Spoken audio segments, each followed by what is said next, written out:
मैं ये कहना चाहता हूं।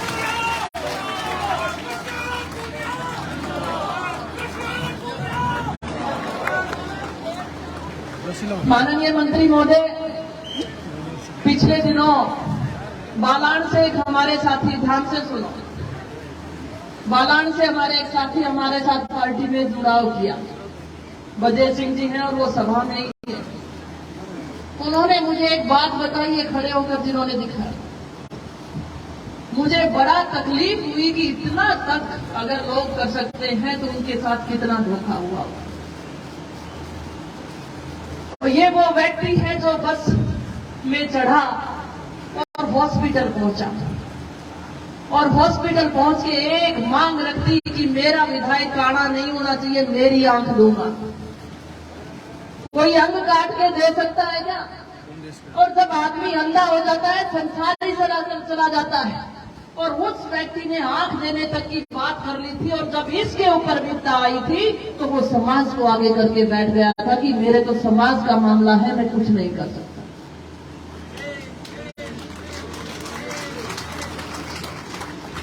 आपसे वोट लिए तो कहने लगे कि मेरी तो सरकार को नहीं, अगर सरकार तो यूपी को नहीं है, सरकार तो कांग्रेस की आओगी, क्योंकि जनता के काम ही करने की है।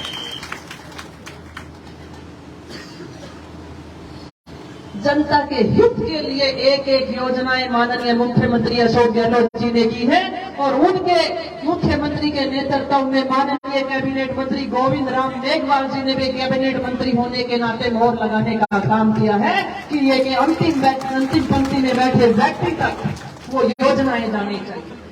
और उसी का नतीजा है कि महंगाई राहत कैंप के जरिए इस राजस्थान की जनता की जो महंगाई से राहत देने का काम किया है, तो वो एकमात्र सरकार अगर पूरे देश में देखी जाए तो राजस्थान की कांग्रेस की सरकार है।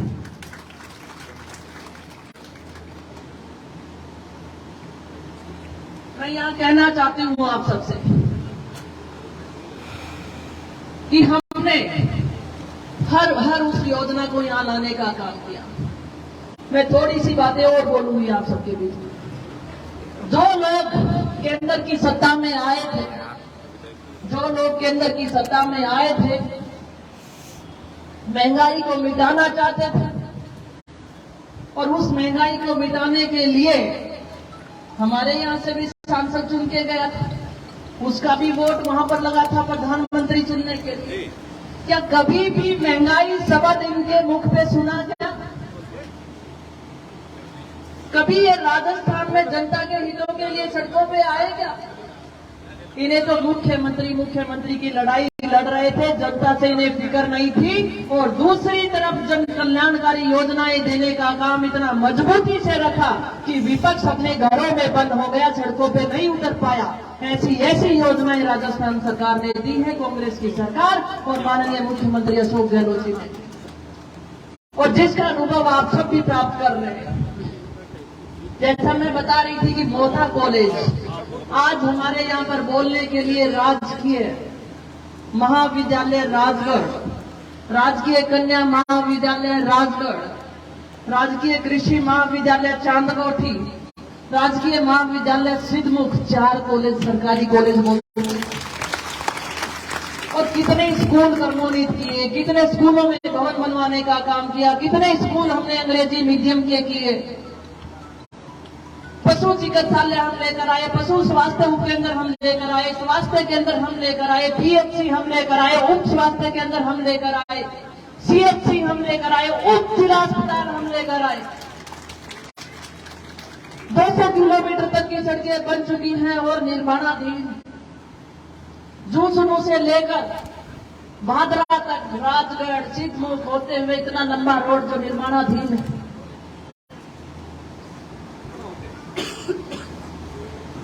पेयजल, घर घर पानी हम लेकर आए। तो ये ऐसी योजनाएं हैं जो हर आदमी तक पहुंचती है।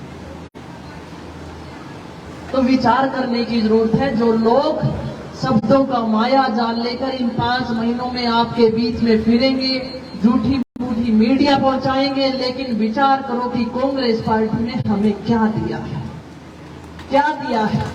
और बाबा साहब ने भी कहा था कि मेरी जय जयकार करने से पहले अगर मेरे बताए हुए मार्ग को चलते हो तो वो मेरे लिए सच्ची श्रद्धांजलि होगी, मेरा सच्चा आभार होगा। ये सब उस नेतृत्व के थे जिन्होंने वर्षों तक पीड़ाएं सही और आने वाली पीढ़ी को वो पीड़ा नहीं देना चाहते थे। तब उन्होंने कहा था कि मेरी प्रशंसा की जय जयकार करने से अच्छा है कि मेरे दिखाए हुए मार्ग पर आप चले। तो इसलिए उस मार्ग पर चलने के लिए, संविधान बचाने के लिए हम सबको एकजुट होना पड़ेगा। ये निश्चित है कि कांग्रेस की सरकार आ रही है, ये निश्चित है, और उसमें आप सबकी जो मोहर लगेगी वो हमें ताकत प्रदान करेगी। और जिस तरीके से हमने राजगढ़ को विकास की तरफ लेकर गए हैं, उसे निरंतर विकास की तरफ ले गए।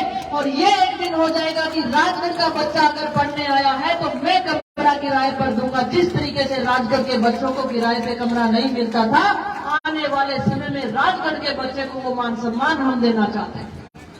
तो उस मान सम्मान की लड़ाई में आप सबका मैं सहयोग चाहती हूँ, आशीर्वाद चाहती हूँ।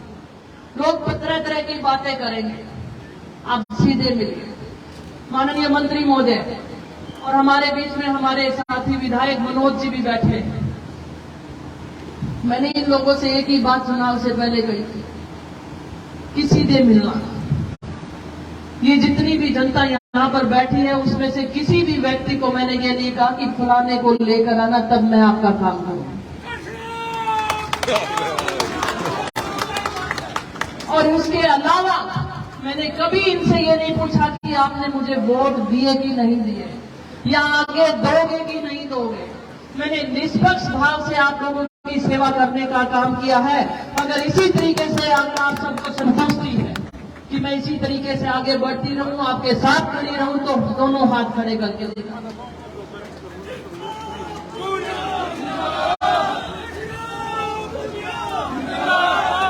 महिला शक्ति में थोड़ी ज्यादा जान सहन शक्ति हो जाएगा। माननीय मंत्री महोदय सुनेंगे, जो कह देंगे कृष्णा महिला है तू देर ली बोली बैठी गई। लिए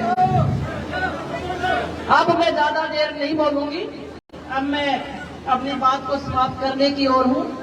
पर मैं माइक छोड़ू उससे पहले आप सबसे कहना चाहती हूं कि जो जिस जगह पे बैठा है उसी जगह पे बैठा रहे और माननीय मंत्री महोदय को आप सुनकर जाएंगे। जब तक माननीय मंत्री महोदय ना उठे तब तक हम लोग इस सदन को नहीं छोड़ेंगे, मैं ये कहना चाहती हूँ।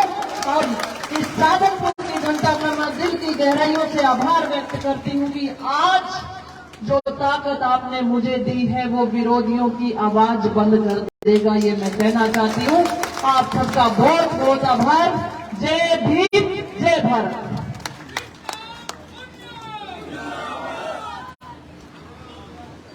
रोशन सिंह मेघवाल रामपुरा से आज हमारे साथ बीजेपी छोड़कर बसपा में शामिल हो रहे हैं। बीजेपी में छोड़कर कांग्रेस में।